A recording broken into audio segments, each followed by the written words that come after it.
Welcome guys. Today we are going to be making a wood sign. Well, first off, let me start over. Welcome. My name is Andrea and welcome to my crafty life. Today we're going to be making a wood sign and I'm so excited because this is one of my favorite things to do. So we're going to start off by looking at the supplies that we're going to be using. So we are going to be using this wood round and we have our paint, our bin that we're going to be using here. We have our roller. Here you see me using just a regular paper bag or a plastic bag that I like to just wrap over the little bin that I put my paint in, and that's just so that I can reuse that little bin there. I just like to do that because it just keeps me from having to rebuy it. So I just use the little foam rollers. I always buy them from Lowe's, and they're the ones that you use for mainly if you're painting like cabinets. So that's what I always use. The foam ones work best for me, and I just like them because they have just worked very well for me. So as you can see here, I'm using some painter's tape. I like to use the lines that are already on the wood. I use that as my guide because it's there. I don't have to do any measuring. It just makes the process easier for me. So I'm just gonna start by painting. We're gonna go ahead and paint this in the black. I'm gonna start by doing that. We're gonna make sure that we cover it well. We're gonna put a couple of coats on it. We wanna make sure that we get all of our edges.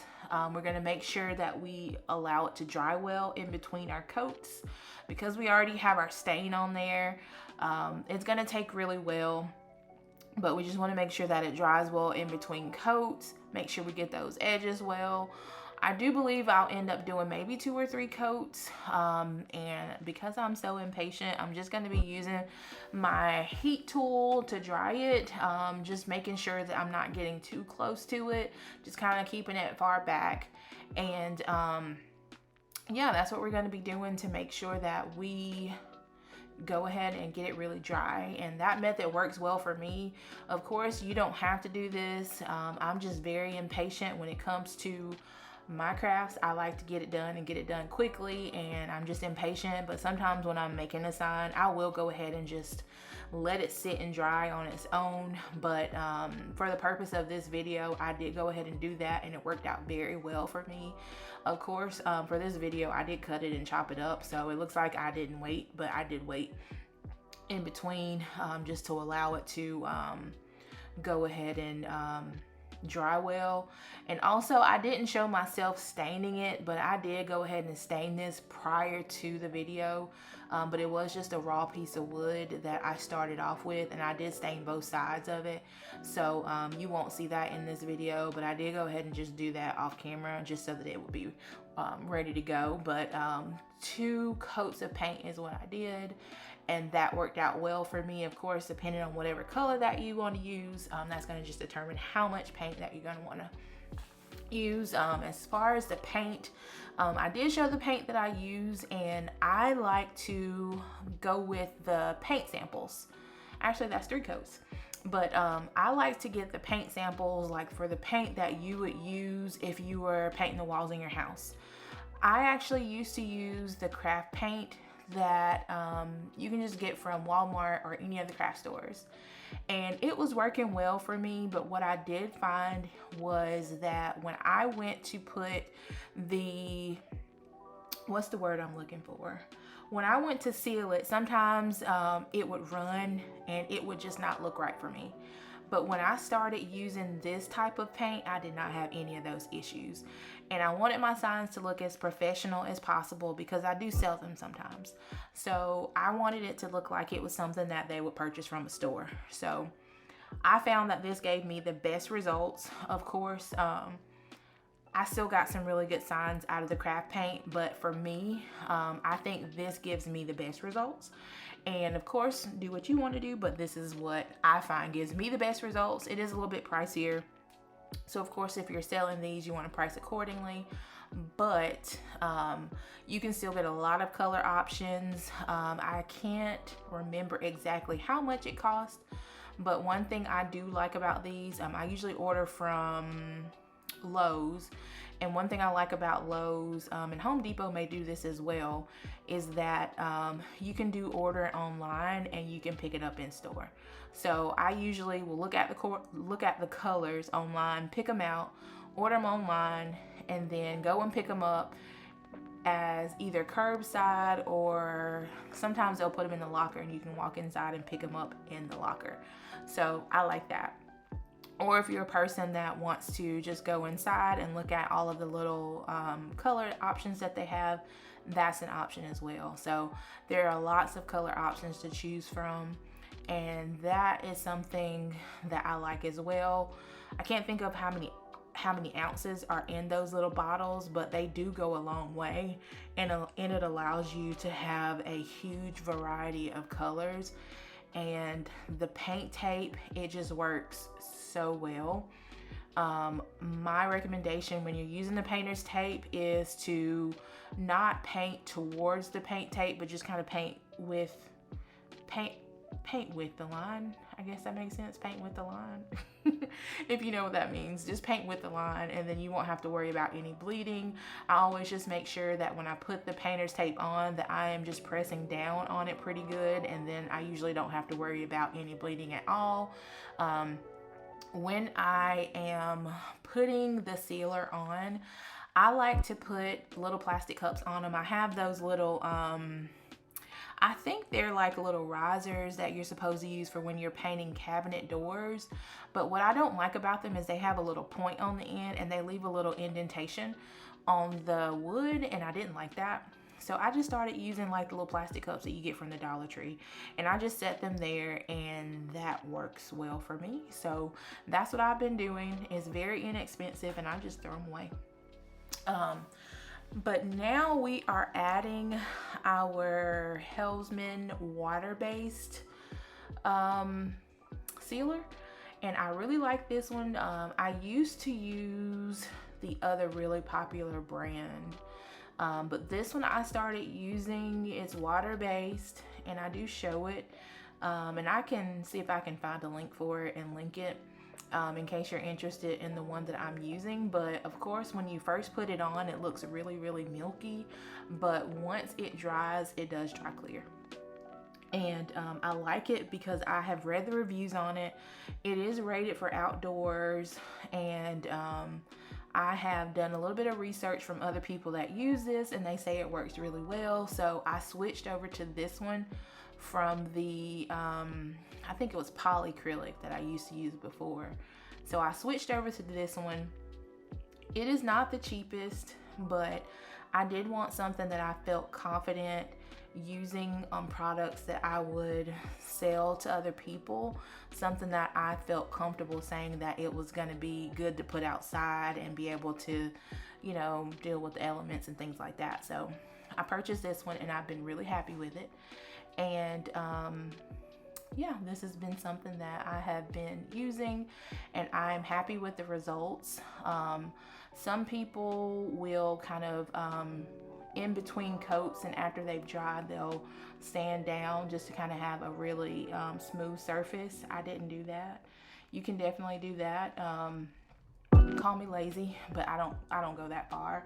I didn't feel like I needed to, but you can definitely go that route and do that if you feel like you need to. But I'm just making sure that I get around the edges really good, and you want to make sure, especially when you're doing the edges, to make sure that you don't have any some drippage, and make sure you don't have any drips that are like drying with drips. I've had that happen before, and it's not cute. So just be careful. You want to make sure you get enough on there, but you don't want to put too much. And you want to make sure you're putting an even coat on there. So that's very important when you're using it. It's easier to tell how much you're putting on top of the part that you're painting, but then when you're on the part that just has a stain, it's kind of harder to tell. So you just want to kind of use your own judgment and making sure that you're putting like an even coat on there. So yeah, that's kind of what I'm doing here. This part is important. I can kind of see some spots. All right, so now that we have our round already painted and it's already sealed. You can see it's got a little bit of a sheen on it. Now we can go ahead and prepare our design. So I just picked out a cute little design that says Home Sweet Home. Can't really see it right now, but you'll see it in just a moment. I love making wood signs. I like to change mine out periodically, and I also like to, I do sell them from time to time as well. I just love to decorate, so they are just a cute way to freshen up your front porch for any season. And what I like about it is you can personalize it in any way that you like, whether it be based on the colors that you are focusing on. If you want to go more neutral, you can go neutral. If you want to add some color, you can add some color. You can do whatever you want. I grabbed the wrong weeding tool, so let me get the one that I really like. All right, this is actually my favorite one. So let me just go over this. All right, let's try this again. There we go. Much better.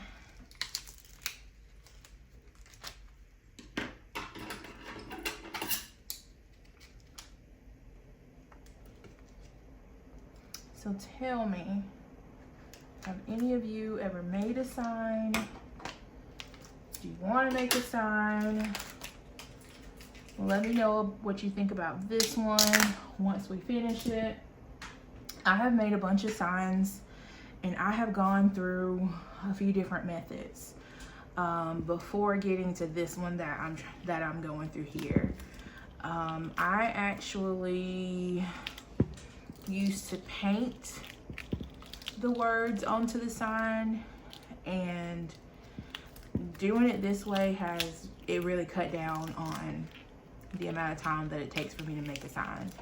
Especially if you're selling them, you really want to make sure that you're doing this as efficiently as possible, because you want to give your customer a quality product without having to spend so much time on it. And using the vinyl, in my opinion, is the best way to do it. That's why I started sealing the sign first and then put the vinyl on top of it. For one, you don't have to worry about the paint having any issues with running. I had that issue before. When you put the sealant on top of the paint, it ran. So I've gone through so much trial and error. I actually have one of these signs on my door right now that I made, and it lasted through the entire season. And in my opinion, this is just the way to go. So this is the new method that I'm using moving forward. I seal it, and I did show you in the beginning of the video what type of sealer I use. It is rated for indoor and outdoor use, and it works really well. All right, so this is the design we're going to be using. It just says Home Sweet Home with the little heart, and I think it is so cute. And look at there, look at that sheet. Went for my scrap bin, it was perfect size. So we won't need this one. So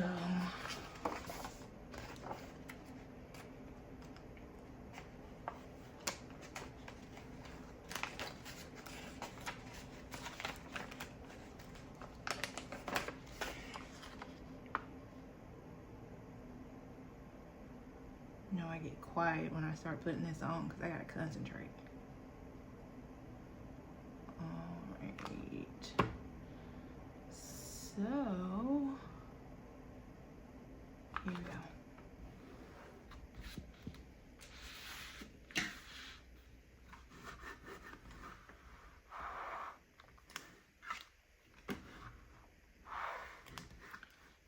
Yeah, please forgive me. I'm trying a new setup. My craft room has been under renovations for some months now, and I was crafting when I first started my channel. I was crafting in my living room while my craft room was being renovated, and so now I'm slowly getting back into my craft room, but I still don't have a permanent place to do my videos. So I'm on like a temporary table that I use for crafting, but it's not a very sturdy table for my camera to sit up on, so bear with me.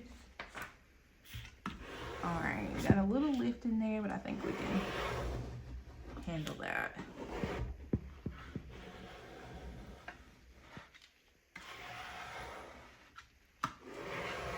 This is one of my, I'm gonna say one of my, I think I would say this is my favorite transfer tape because it's sticky enough, but it's not too sticky.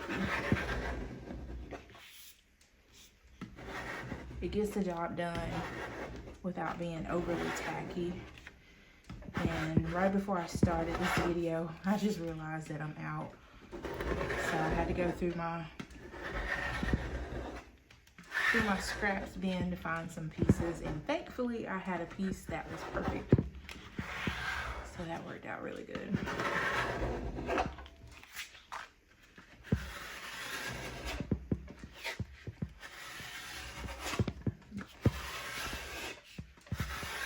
As well, probably did that too much, but hey, there's never too much.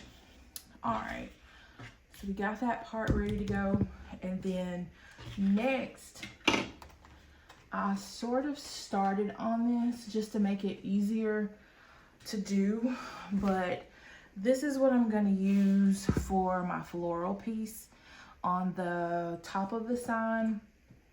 I went ahead and just put one piece of, I can't even get my words together. I put one zip tie on here because I felt like it was going to be easier for me to have one piece of zip tie on here. But I used 3 different types of floral pieces. I started out with the lamb's ear on the bottom. I just have 2 pieces of that on here, and that started off as my base. And then normally I don't use any like actual flowers, but I wanted to try something different this time. I had some roses, so I did 3 roses on each side. And then I don't know what these flowers are, but I did want to add something different, and I just added 1 of these on each side. And then also on each side, 1 of the roses each has a piece of whatever this is that's hanging from it. And then the roses, of course, have this greenery that's hanging from it. So how I always put my floral pieces together is I go ahead and trim them down to the size. What I did was I went ahead and put them on here, zip tied them together. I put 1 piece on here, and then I got 1 zip tie on there. And then once I got the 1 on there, I went ahead and trimmed them a little bit more. And as you can see, I do have some pieces on here that are still kind of long, but for now, I'm probably gonna leave those as they are until I get to the end, and then I'll make some changes there at the end. But I got that 1 piece on there. I like to make sure that these pieces are where I like them to be before I go ahead and start tightening it up. And as for right now, I kind of have them where I want them. I wanted the roses to kind of be grouped together like in a group of 3. So you can kind of see you've got the 3 here. I tried to get the 3 here, but you can still kind of move them around once you get them on there. But I've gotten them there, and then I tied it as tight as I could. And just clip this off.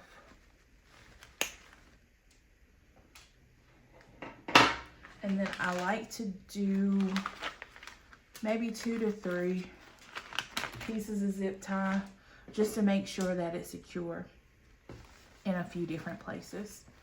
So I'm gonna add maybe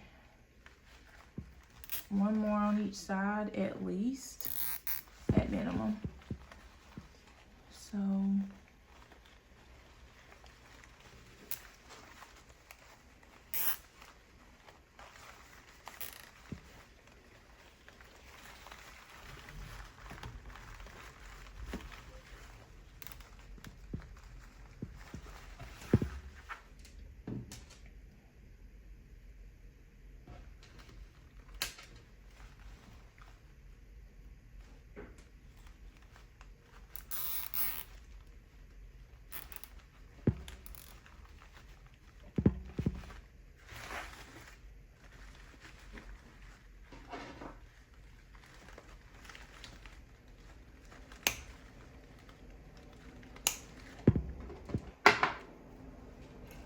okay.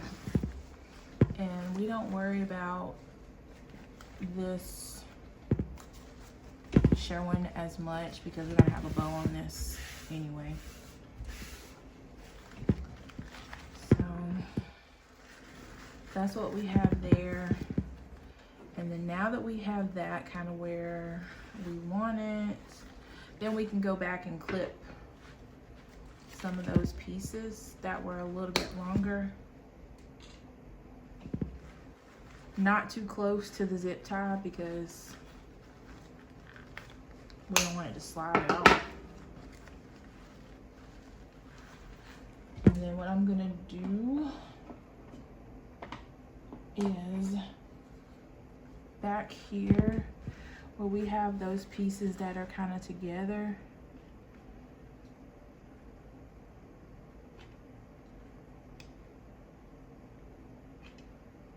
Okay, here we go. I'm just gonna kind of put a little bit of glue just to kind of make sure those pieces stay together. You don't have to do that, but I wanted to. All right, we'll give that a second to stay together. And then I realized through all of this that I didn't have a bow ready to go. So I need to make a bow real quick.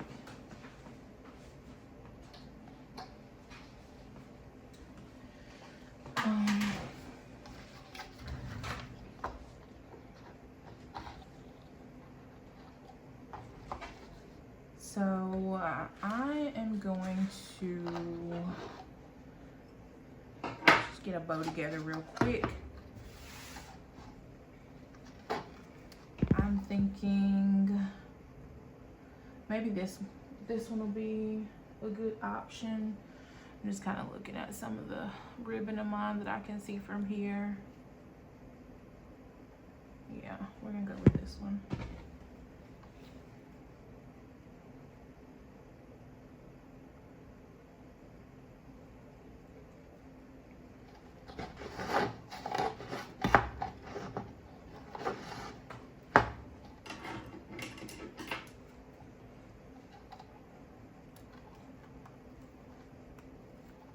Oh, these scissors are dull. I need some new scissors.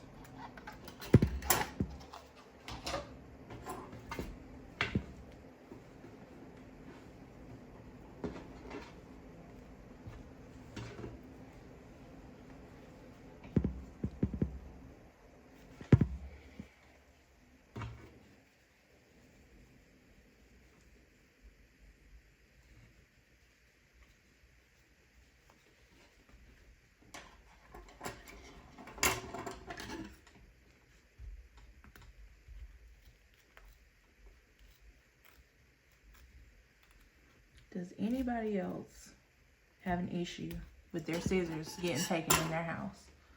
Because in my house, everybody comes to take my scissors out of my craft room.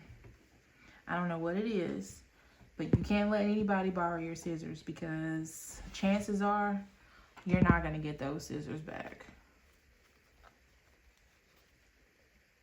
I try to hide them, but you don't get them back. your scissors just don't come back.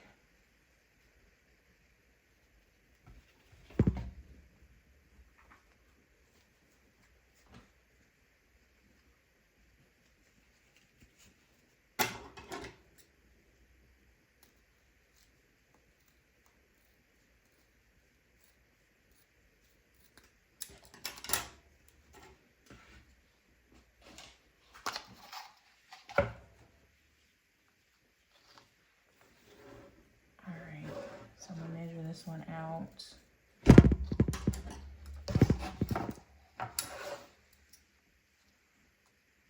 Bows are something that I want to get better at, but I do what I can, and I think they look pretty good, but I would love to just be able to elevate my bows. But I'm gonna just show you one of the ways that I make bows.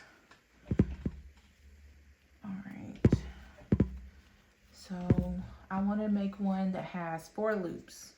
So I'm just going to take what I have here. I'm going to make 2 separate bows, and then I'm going to basically combine them, like cross them, and then make one big bow. So what I'm going to do for these bows is I'm going to glue pieces together.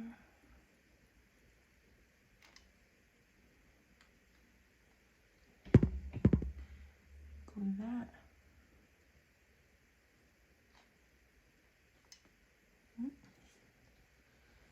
Get that.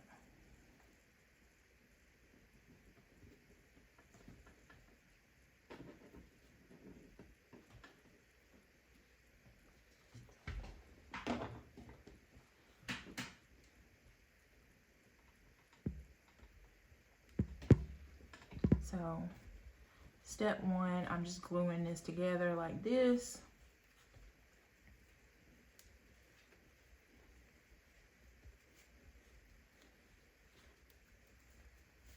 All right, so we're just basically making one loop.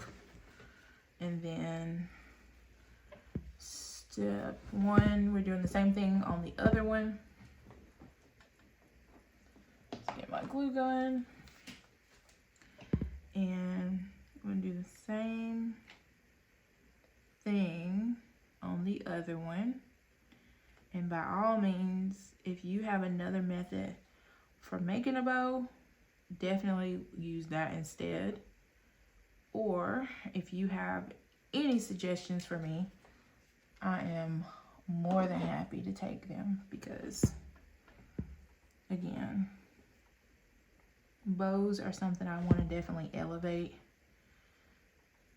because I feel like the bow, the floral, all of that comes together to make a good, to make it look really good. And then this is going to be my middle piece. So we're going to do same thing to this one.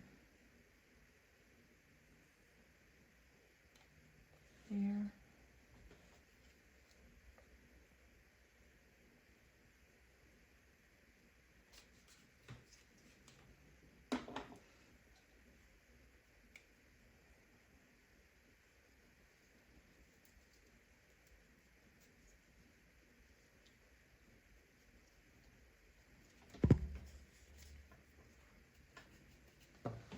All right.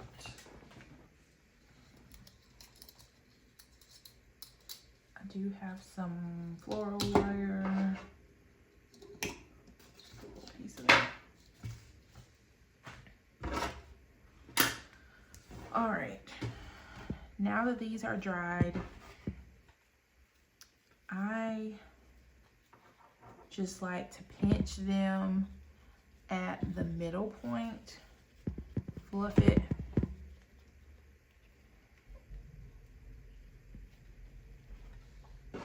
Same thing with this one.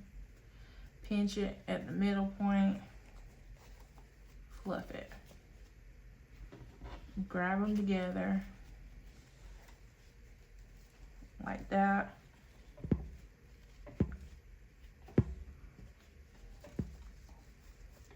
And again, I know there might be an easier way to do this.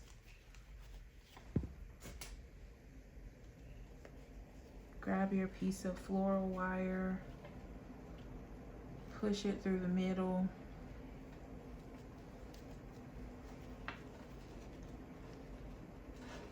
And then you can tie it around the back.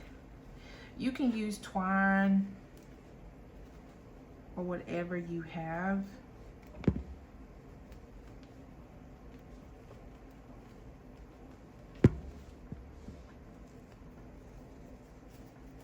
Matter of fact, I might just use the twine because this ain't working.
This is a different type of floral wire, and I feel like this one worked better than the fully metal one.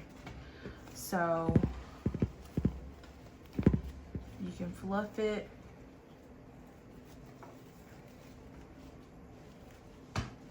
And you can add more, more pieces to it to make it fluffier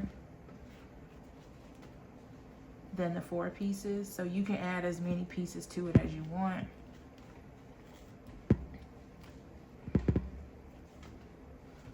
But I just added the 4 tails to it. And that is the bow that we're gonna use. So this should be dry now as well. And then,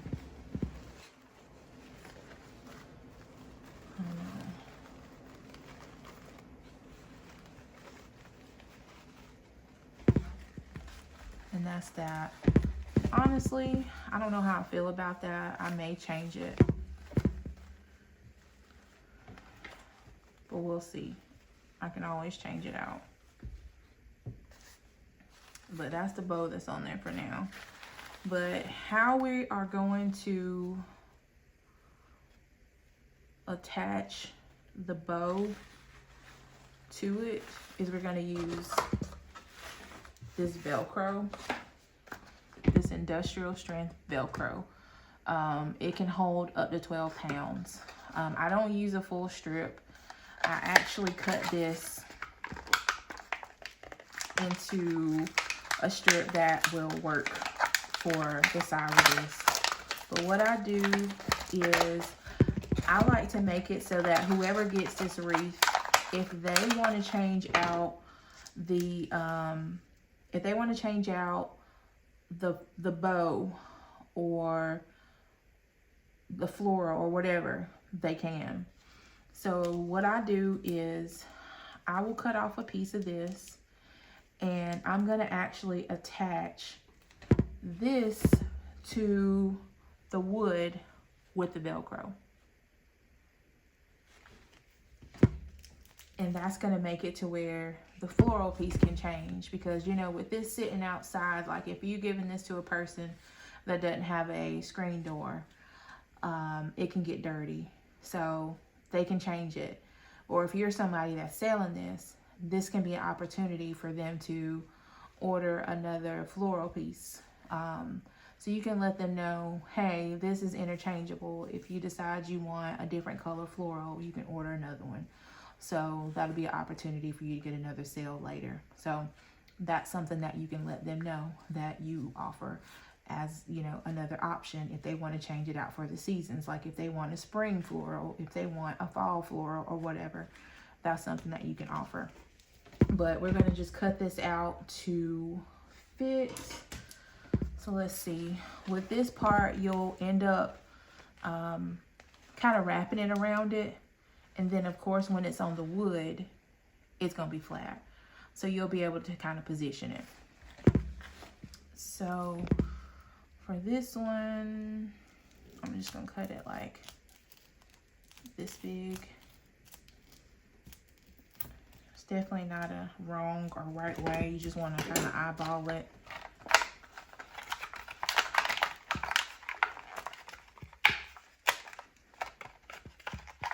And again, this is just the Velcro brand. And I think I got this from, Michael's. It comes with 2 strips. And it comes in white and black. I have both colors depending on the color that I'm using.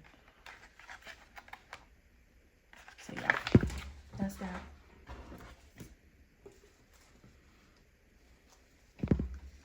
That's that. And let's see. I like to make sure that this part is going to actually be touching down on the wood. And I also like to add a little bit of E6000 and some hot glue to this as well. Even though this is sticky, I just like to add a little extra to it. Let me get my E6000.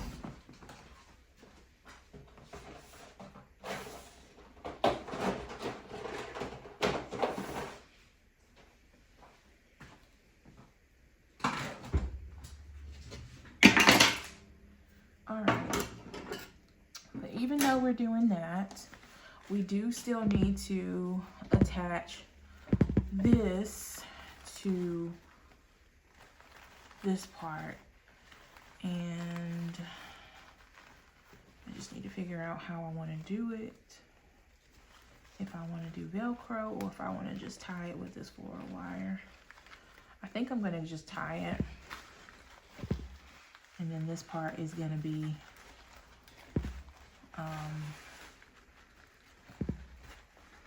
it's going to be attached to the Velcro anyway. So, and then we're going to clip this anyway, so this is not going to be just hanging.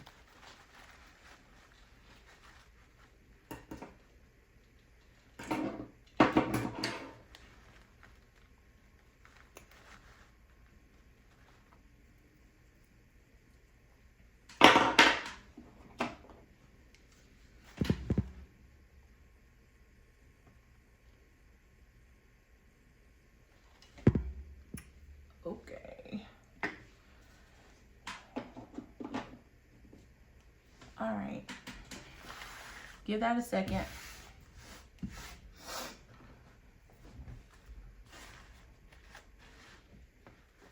All right. I know this part seems like a long part, but I just wanted to make sure I kind of gave a few of the tips and tricks that I've learned since I've been doing this, because it's been a lot of trial and error.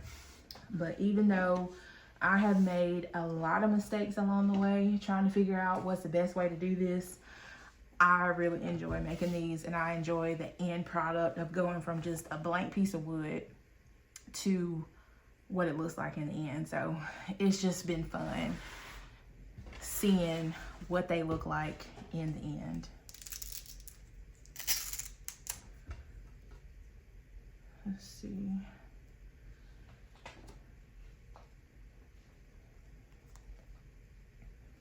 So I'm gonna go ahead and take the backing piece off of this, and I'm gonna add a little bit of hot glue and a little bit of my E6000. Not much, just a little bit. I'm just gonna add a couple of dots of each.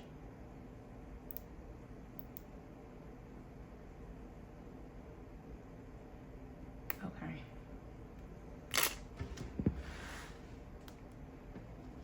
All right. I can unsticky it. Okay. Hopefully my top isn't glued shut. It's not, y'all. Okay.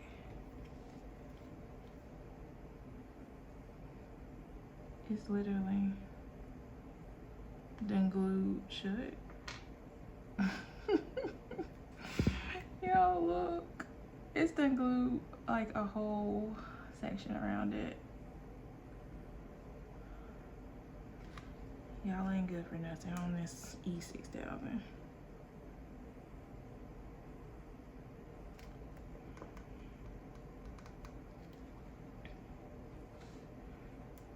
Y'all.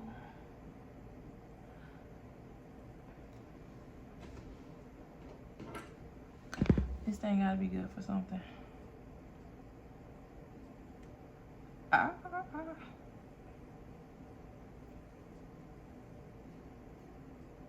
Okay. Let's see. I knew it had to be shut because usually that stuff be oozing out.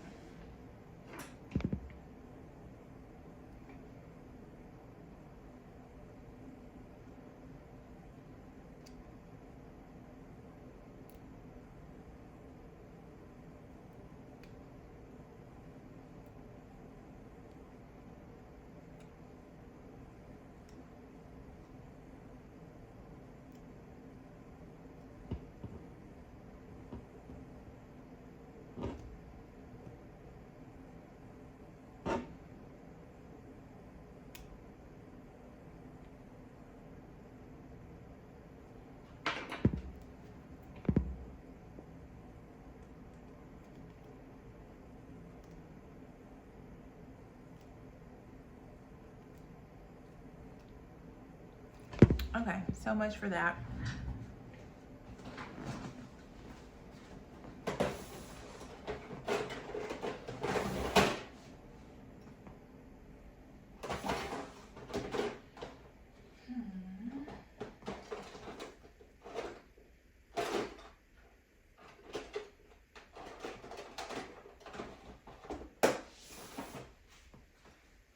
So we just gonna use a little bit, a couple of dots.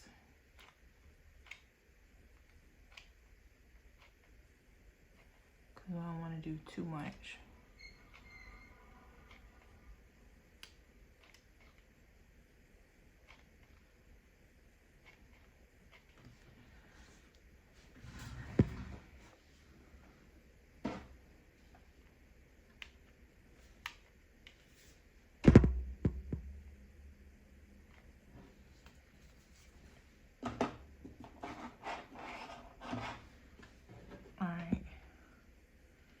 We're gonna put that right there.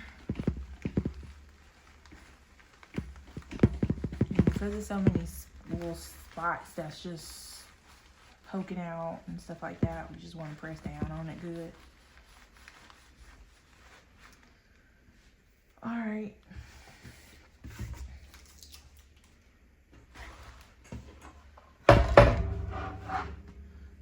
Bring this in here, and then we'll figure out where we're gonna put that in a second. But for now,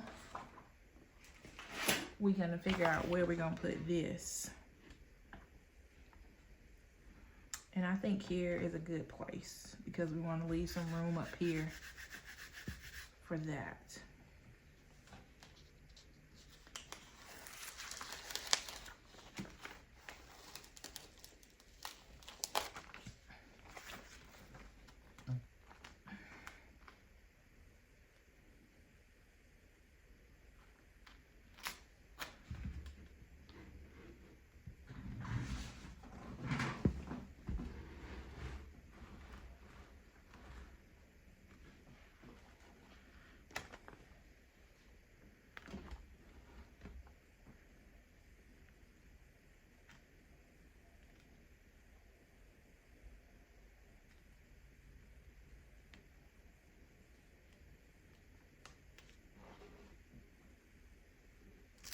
Oh, is it straight?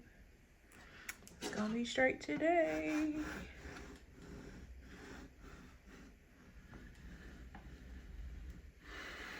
Cause once it's stuck because of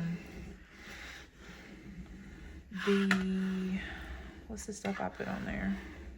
The sealer that I put on there, because it's kind of like sticky.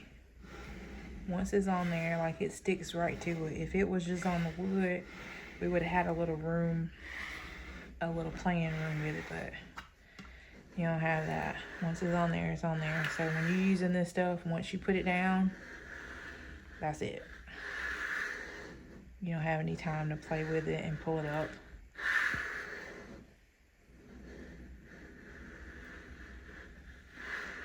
Just make sure you burnish it down really good.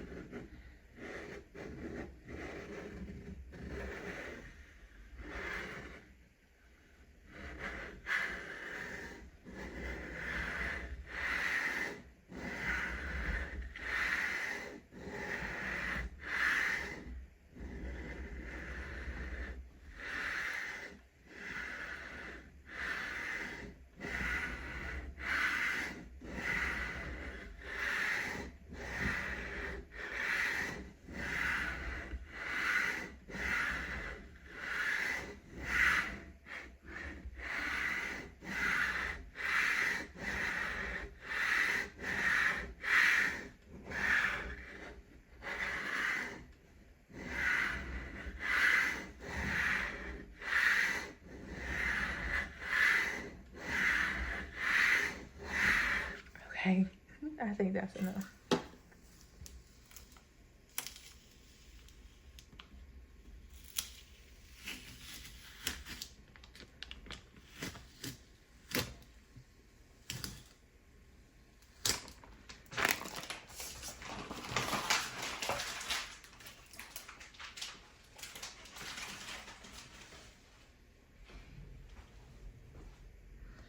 All right, let's see.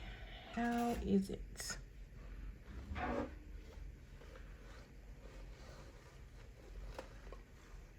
That is how it looks.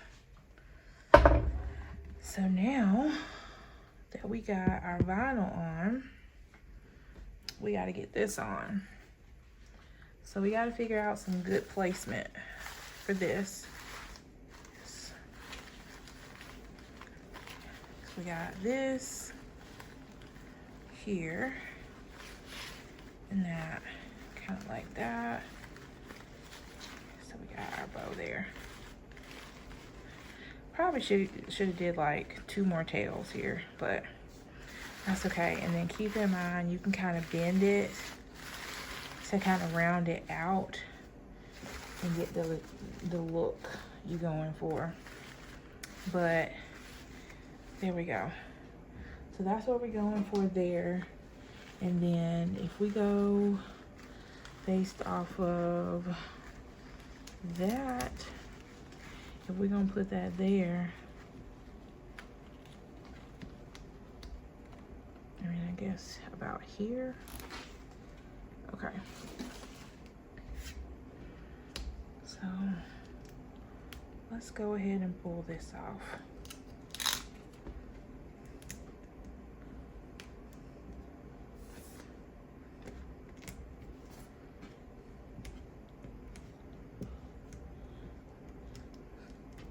This stuff is sticky, y'all.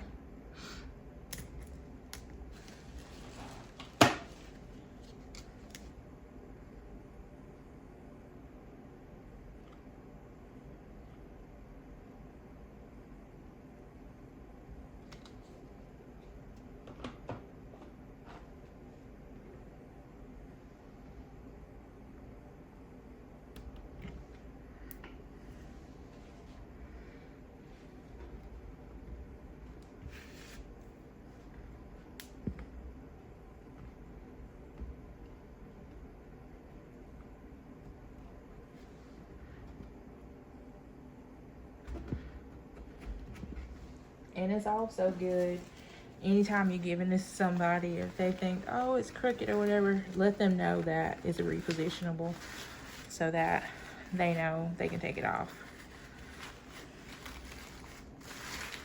Reposition it. Okay.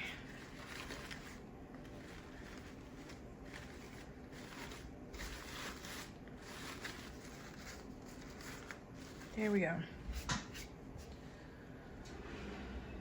All right, so there is the sign.